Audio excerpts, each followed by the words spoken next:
চন্দননগরের একটা short video তো আমি আমার চ্যানেলে দিয়েই ছিলাম। তো তোমরা কি জানো যে কলকাতাতেও কিন্তু অনেক জগদ্ধাত্রী পুজো হয়। বাগবাজার তো পুজোর যেন একটা আলাদাই জায়গা।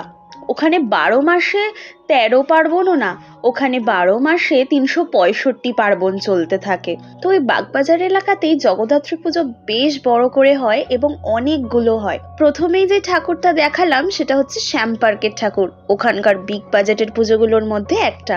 ওখানে কিন্তু মেলাও বসে। তো এই পুজো আমি মোটামুটি নবমীর দিনই দেখতে যাই, যেহেতু আমাদের কলকাতায় নবমীর দিনটাকেই বেশি প্রেফারেন্স দেওয়া হয়। তো সেই দিনে আমি পুষ্পাঞ্জলি, কোথাও হয়তো হোম দেখলাম, কোথাও হয়তো যজ্ঞের টিপ পেলাম, আবার কোথাও ভোগ প্রসাদের লাইন। তো এই সব করতে করতে সন্ধেটা দারুণ কেটে যায়। তারপর ওখানে আমি রামকান্ত বোস স্ট্রিটের বলরাম বসুর বাড়িতে গেলাম এবং আমি দিব্যত্রয়ী দর্শন করলাম, একটু ঘুরলাম, ঘুরে তারপর আবার পায়ে পায়ে এগোলাম অন্য প্যান্ডেলের উদ্দেশ্যে। জয়রামবাটিতে প্রথমে সারদা মায়ের মাতা অর্থাৎ শ্যামাসুন্দরী দেবী জগদ্ধাত্রী পুজো শুরু করেন। পরবর্তীতে এই পুজোর ধারাকে এগিয়ে নিয়ে চলেন স্বয়ং শ্রীমা। তাই রামকৃষ্ণ মিশনের আন্ডারে যে আশ্রমগুলো রয়েছে সেখানেও জগদ্ধাত্রী পুজোর নিয়মকানুন পালন করা হয়। রামকৃষ্ণ মিশনের পুজো কিন্তু আজ হবে, অর্থাৎ 31শে অক্টোবর।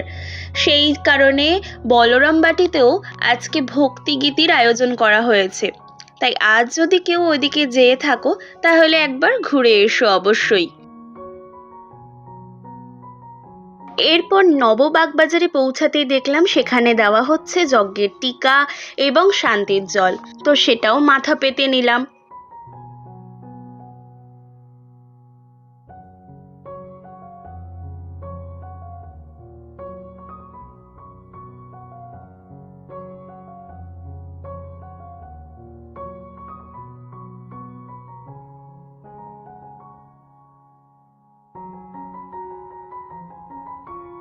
सर्वार्थ साधिके शरण्ये त्र्यंबके गौरी नारायणी नमोस्तुते।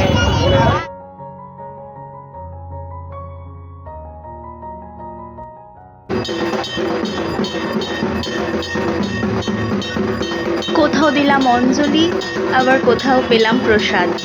তারপর গিয়ে দেখলাম গৌরী বাড়িতে এরকমভাবে আরতি চলছে। সব দেখে তারপর আস্তে আস্তে আবার বাড়ির পথে ফিরে চললাম।